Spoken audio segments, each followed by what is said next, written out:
Je ne savais pas ce que j'allais faire, moi.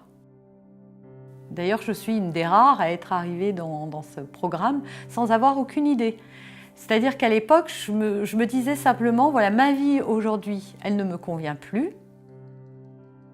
En 2007, j'ai donné naissance à 2 petites filles qui sont nées la même année mais qui ne sont pas des jumelles. Donc ça explique un petit peu l'année 2007 chez nous, c'était un millésime, mais bien que très joyeux, ça a été quand même une période assez fatigante, stressante, etc. Et quand j'ai repris le travail, je me suis aperçue que je partais le matin, elle dormait. Je rentrais le soir où elle dormait, où on était vraiment à quelques minutes du coucher. J'attendais le week-end avec beaucoup d'impatience en me disant génial, ce week-end on va faire ci. Mais tout ça c'était des fantasmes dans ma tête parce que quand le week-end arrivait, j'étais fatiguée, irritable. Donc j'offrais à mes enfants, à mon mari une image de moi qui ne me convenait pas du tout. Et du coup là je me suis posé la question de si ça valait vraiment la peine tout ça.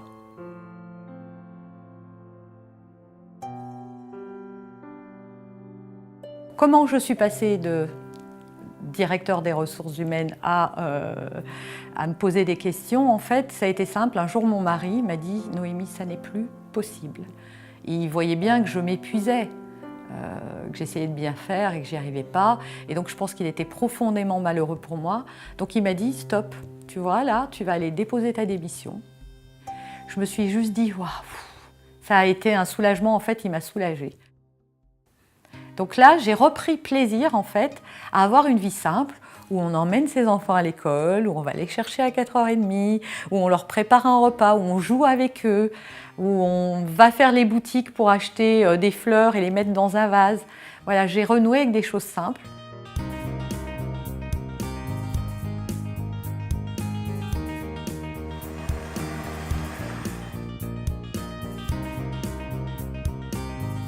Et donc, ça a duré quand même peut-être 1 an comme ça à me reconstruire.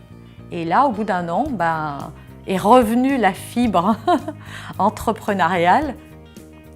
Et à ce moment-là, un jour, j'ai reçu ce fameux mail de Claude Cléret qui me disait en fait, je m'appelle Laurent Chenot, je suis diplômée d'une grande école de commerce et est-ce que ça t'intéresse que je te parle de business? Et comme moi, juste avant ça, j'étais en démarche de me dire comment je me reconvertis professionnellement. J'ai 2 petites filles, je ne les vois pas grandir et pour moi il était évident que travailler de chez moi, ça résoudrait un de mes problèmes, une de mes difficultés. Le mot business et internet, métier et passion qu'il avait évoqué, je pense que ces 4 mots, ça a fait un déclic à l'intérieur de moi et je me suis dit ouais ok. Et j'avais posé dès la première vidéo, on peut poser ses commentaires sous la vidéo, et moi je lui avais posé la question suivante, je lui ai dit écoute moi j'ai qu'une question à te poser, je ne sais pas quoi faire et est-ce que ta formation, elle peut m'aider à clarifier ça? Et il m'a répondu, lui ou peu importe, mais en tout cas j'ai eu une réponse qui m'a dit oui ça pourra t'aider. Et donc très scolairement, j'ai suivi les étapes les unes après les autres, mais très vite, au bout de 15 jours, je me suis trouvée bloquée par les fameuses 4 questions que Laurent Chenot pose dans la formation en disant qu'est-ce que tu veux donner, à qui, pourquoi et comment. Donc qu'est-ce que je veux donner? Ça m'a posé un souci, je ne sais pas quoi faire. Et il m'a répondu, qu'est-ce qui te touche le plus? Si tu avais une baguette magique, qu'est-ce que tu aimerais résoudre? Et là, c'est venu toucher en moi quelque chose d'extrêmement profond, d'autant que quand il m'a posé cette question, c'était un dimanche, et je revenais d'un parc de jeux où on avait emmené les enfants jouer, et là il y avait un mur d'escalade, et mes petites filles qui étaient toutes petites à l'époque, mais qui sont très physiques, sportives, avaient beaucoup de dextérité à grimper, et là il y avait un petit garçon qui était plus grand qu'elle et qui n'y arrivait pas. Et sa maman derrière le dévalorisait, le décourageait en lui disant « mais regarde, arrête de pleurer comme une fille, regarde la petite, elle est plus petite que toi, elle y arrive mieux ». Et ça m'a touchée profondément, au plus profond de mon âme. Et je me suis dit « oui, qu'est-ce que j'aimerais résoudre ?» Ça m'est pas supportable.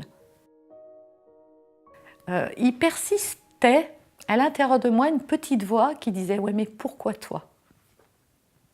Pourquoi ?»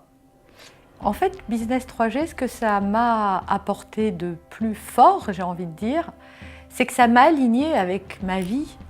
Donc cette petite voix, ça l'a fait taire. Parce que non seulement j'avais choisi cette vie-là, mais aujourd'hui, je sais que cette vie que j'ai choisie, elle vient aider des gens qui ont eu la même.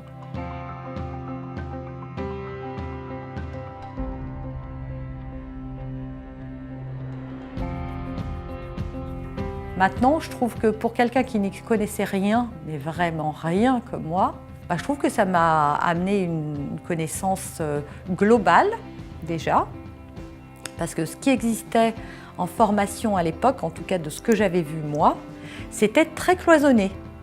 Et moi j'ai trouvé que Laurent, il répondait à cette méthode Business 3G, ça répondait à tout, puisque dedans, ce que j'avais compris, et c'est effectivement ce qui s'est vérifié, c'est qu'on allait me prendre par la main, du début, et d'ailleurs il y avait 3 niveaux, ça c'était bien.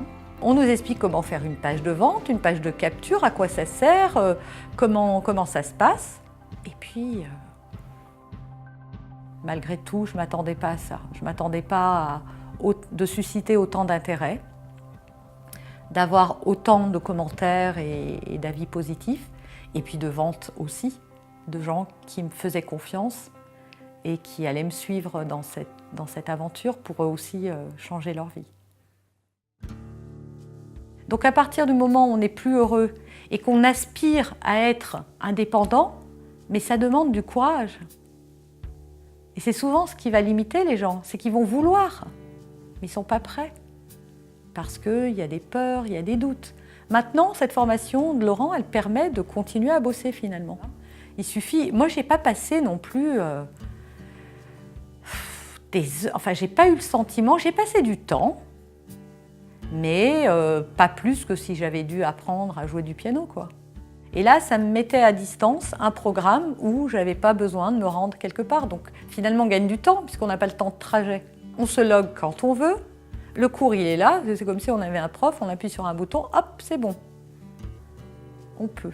Si j'ai des questions, je peux les poser, ça aussi je trouve que c'est la plus-value. Parce que je ne suis pas sûre que tous les programmes proposent ça. Et là, je suis sûre que tous ceux qui ont réussi, ils ont suivi la méthode à la lettre. Parce que je n'ai pas de pouvoir magique, je ne suis pas plus intelligente que tout le monde, j'y connaissais rien, je connaissais personne dans ce milieu, j'avais pas de blog, j'en ai toujours pas, j'avais pas de liste, j'avais pas forcément, il n'y a pas besoin de moyens financiers à part pour se payer le programme, mais même ça, on peut trouver moyen, voilà, c'est pas non plus des sommes hallucinantes. Donc, c'est quoi l'excuse finalement? C'est ça la vraie question. C'est quoi l'excuse qu'on va se trouver pour pas faire?